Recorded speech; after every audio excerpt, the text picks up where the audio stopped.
Simple, మనలో అంతా గణేష్ ఉంటాడు ఆ రోజు. ఈ 5 రోజులు ఆ గణేషుని కొంచెం మీరు మీ అందుబాటులో పట్టుకోండి, సరేనా? దేవుడు ఎప్పుడు మనతో పాటే ఉంటాడు. ఈ 5 రోజులు కూడా మీ కంట్రోల్లో మీరు ఉంటే మేమంతా కంట్రోల్లో ఉన్నట్టే. మీరంతా ఇంతమంది అధికారులను పిలిపించి ఇక్కడ మీటింగ్ పెట్టాల్సిన అవసరం ఏముంది? ఇంతమంది అధికారుల సపోర్ట్ మీకు ఇస్తున్నాం. మిమ్మల్ని నుంచి మేము ఏమి ఎక్స్పెక్ట్ చేస్తున్నాం?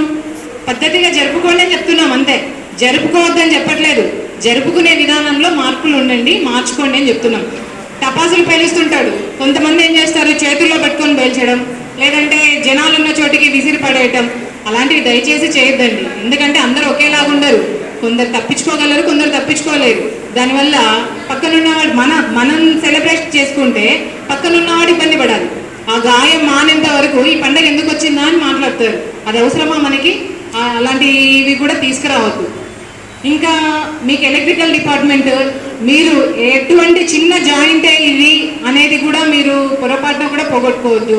దానికి ప్లాస్టర్ వేయటం, తర్వాత హెల్త్ ఇష్యూస్, ఏమైనా హెల్త్ ఇష్యూస్ ఉంటే వాళ్ళని జలుబు ఇట్లాంటివి ఏమైనా ఉంటే కూడా ఇప్పటి నుంచే మీరు మాస్క్ పెట్టుకోవటం, మాస్క్ కూడా సప్లై చేయండి, నష్టం ఏం లేదు. ఎందుకంటే వర్షాలు హెవీగా ఉన్నాయి, ఖచ్చితంగా థ్రోట్ ఇన్ఫెక్షన్స్ స్టార్ట్ అవుతాయి, అవి కూడా మీరు చేసుకోవాలా. మీరు 100% మేము అందిస్తామని తెలియజేస్తున్నాం. Thank you.